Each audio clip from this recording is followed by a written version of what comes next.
One other thing I'd like to go into, kind of on the same lines as Seder, Passover, is we have the Eucharist, right, which Mhm. commemorates Jesus in a meal, right? And Seder, we have Hillel. And do you think, part of me wonders, and maybe this is just crazy talk, probably is, but do you wonder if that influenced Christianity? That where we have to, where we mention Hillel in the Seder, we got to mention Jesus in the Eucharist. Do you think there's any connection there, or do we know when Hillel was? Let's just stop. There's no connection at all. This is how people get doctorates in university, and that is you have to write a dissertation, and a dissertation has to be something new and novel, right? So people come up with this stuff. It has nothing to do with Hillel and the Christian Eucharist, which we find not only in all four Gospels, but you find in in First Corinthians 11, has nothing to do with Hillel. It has to do with misappropriating striking features of a Passover Seder, namely drinking wine, eating the matzah, right? And then using that in the way that so many other religions did in the Levant and well beyond, and that's ritual cannibalism.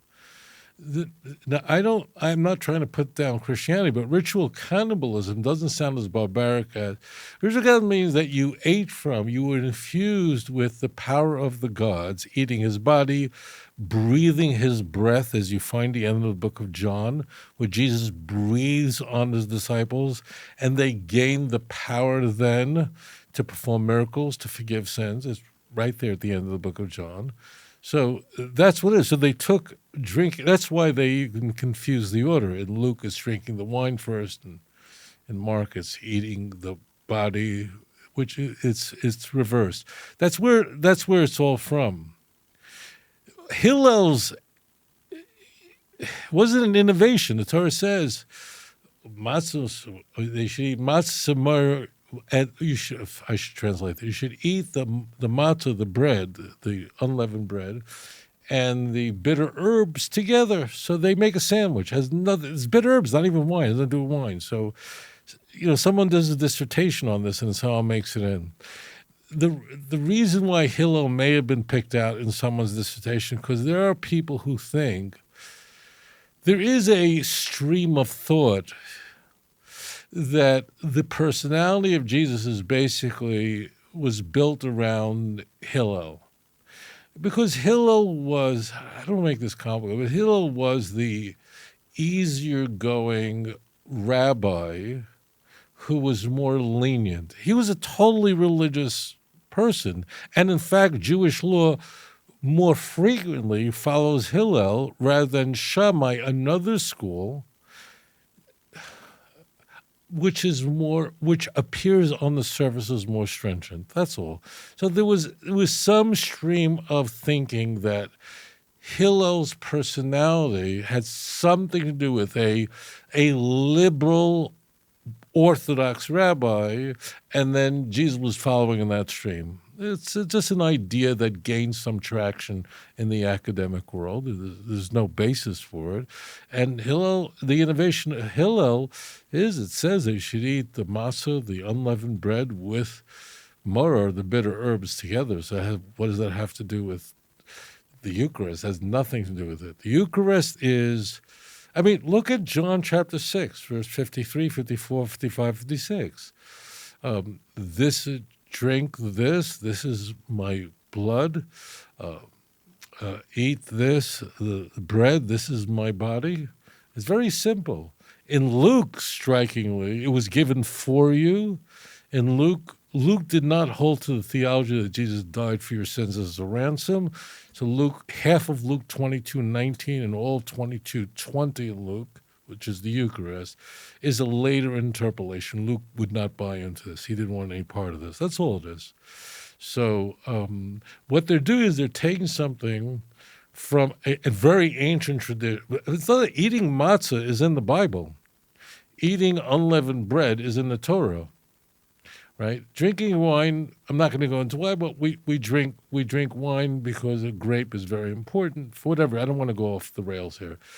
So on every Sabbath and festival, we are mekadesh, we sanctify it with wine. Grapes are very important because the grape, like bread, like wheat, only the wheat, the kernel, has value, but the chaff has no value. Like grapes, only the grape has value. The grapevine is worthless. There's nothing you can do with them. You can't. It's not like olive wood. I don't want to get complicated. That's all we're doing. So what happens is Paul. So the earliest source we have for this is Paul in 1 Corinthians 11, written in the mid-50s. Paul is taking that from an earlier source. But if Jesus was crucified in the year 30, I don't know, let's just say 30, so 1 Corinthians is written a quarter of a century later. People guess at when did this ritual cannibalism, when did the Eucharist slip into the church? We don't know, but it was before Paul. It was somewhere in that quarter of a century. Who knows? Okay?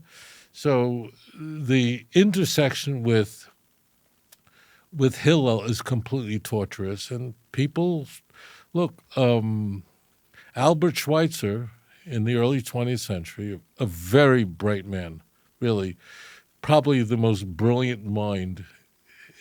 If you want to call him a Christian, you can't. The church wasn't so happy with his beliefs about Jesus.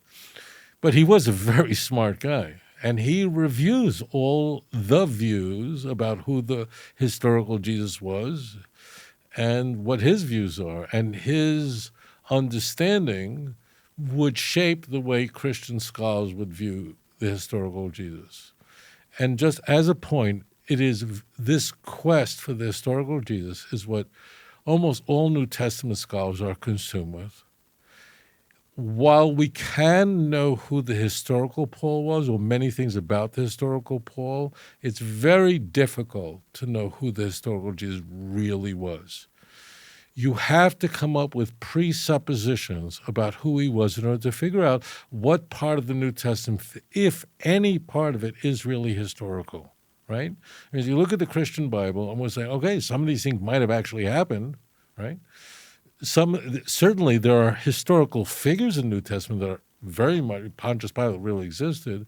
But how do you do that? How do you figure that out? What methodology do you use? Do you use a methodology of dissimilarity, of embarrassment? It's very hard to with Jesus because we don't know what would be embarrassing. With Paul, we do, but with Jesus, you need using geometry. You need a postulate, something axiomatic that we all agree on about the real Jesus, right? The easiest way to do that is to say that he was an Orthodox Jew. In all likelihood, he was, but I don't know that.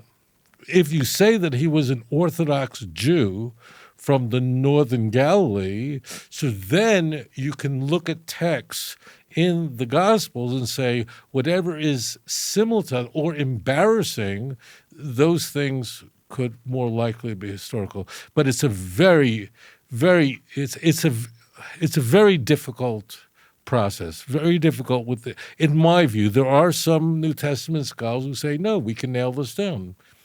I understand why they think that the historical Jesus was Orthodox. By the way, the word Orthodox is only just a few centuries old.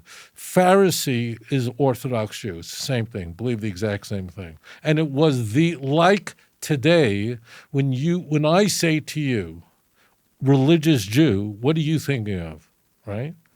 You are thinking of an Orthodox Jew, right? You're thinking of a guy who has a covering on his head like me, or even a black hat. That's who everyone's thinking of. It doesn't mean that there is no Jew who goes to a conservative temple who's not religious. I'm not saying that at all. I'm just saying when we think of religious Jew, we think of Orthodox Jews, right? And that's the dominant sect of Judaism that's unchanging. That's the same deal in the time. That we really know. We have a lot of sources of that, famously Josephus. So therefore, it's logical given text. We have Matthew 23. We have a lot of texts that would indicate that would be consistent with the notion that the historical Jesus emerged from a Pharisaic background, and Paul, and basically everybody, or else none of it would make any sense.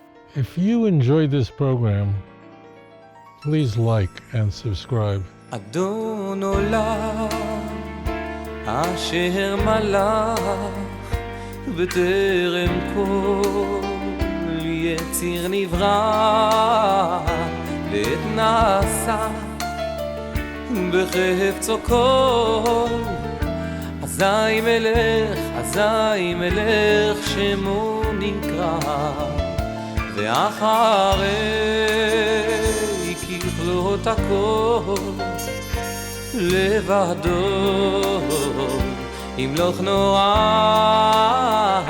והוא היה והוא הווה